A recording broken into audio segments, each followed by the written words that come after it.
പിന്നെ മിസ്സായി. ആരാ വെള്ളടിച്ച് പഠിപ്പിക്കുന്നത്? ആരില്ലേ? വെള്ളടിക്ക് പുല്ലാളാ.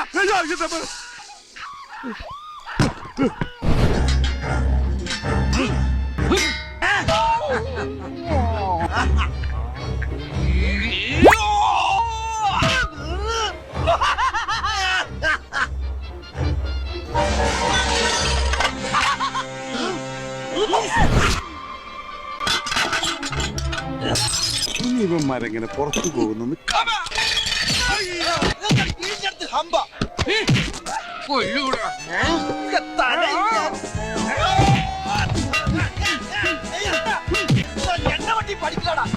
ഇവന്മാരെ കസ്റ്റഡിയിൽ എടുത്തിട്ടുണ്ടായി. Hello hello hello hello, mike test ചെയ്ത് കളിക്കണേ. ഇപ്പൊ ഹലോ എന്ന് പറഞ്ഞ ഞാനാടാ. അത് കഴിഞ്ഞിട്ട് ഹലോ എന്ന് പറഞ്ഞ ഞാനാടാ.